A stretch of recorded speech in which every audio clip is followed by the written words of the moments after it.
एक राजा बहुत दिनों से पुत्र की प्राप्ति के लिए आशा लगाए बैठा था, लेकिन पुत्र नहीं हुआ। उसके सलाहकारों ने तांत्रिकों से सहयोग लेने को कहा। सुझाव मिला कि किसी बच्चे की बलि दे दी जाए तो पुत्र प्राप्ति हो जाएगी। राजा ने राज्य में ढिंढोरा पिटवाया है कि जो अपना बच्चा देगा उसे बहुत सारा धन दिया जाएगा। एक परिवार में कई बच्चे थे, गरीबी भी थी। एक ऐसा बच्चा भी था जो ईश्वर पर आस्था रखता था तथा संतों के सत्संग में अधिक समय देता था।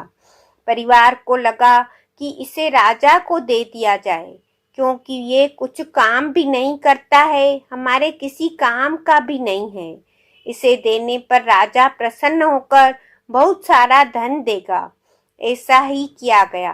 बच्चा राजा को दे दिया गया।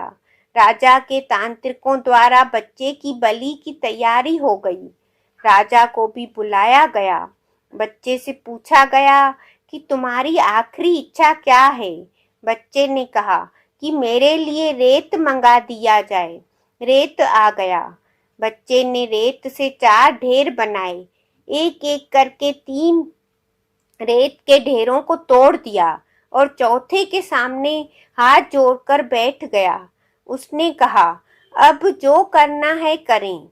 यह सब देखकर तांत्रिक डर गए और उन्होंने पूछा कि ये तुमने क्या किया है, पहले यह बताओ।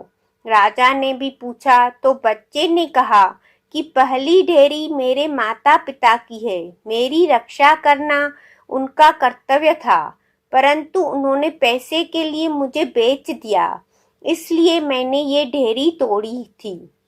दूसरी मेरे सगे संबंधियों की थी, उन्होंने भी मेरे माता पिता को नहीं समझाया। तीसरी आपकी है राजा, क्योंकि राज्य की प्रजा की रक्षा करना राजा का ही धर्म होता है, परंतु राजा ही मेरी बलि देना चाह रहा है, तो ये ढेरी भी मैंने तोड़ दी। अब सिर्फ अपने ईश्वर पर ही मुझे भरोसा है, इसलिए यह एक ढेरी मैंने छोड़ दी है।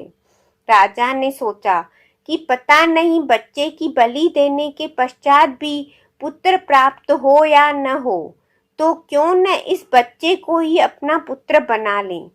इतना समझदार और ईश्वर भक्त बच्चा है, इससे अच्छा बच्चा कहाँ मिलेगा। राजा ने उस बच्चे को अपना पुत्र बना लिया और राजकुमार घोषित कर दिया। जो ईश्वर और सतगुरु पर विश्वास रखते हैं, उनका बाल भी बांका नहीं होता है। हर मुश्किल में एक का ही जो आसरा लेते हैं, उनका कहीं से किसी प्रकार का कोई अहित नहीं होता है। सभी रिश्ते झूठे हो सकते हैं, पर एक सहारा ही प्रभु परमात्मा का ही सत्य है।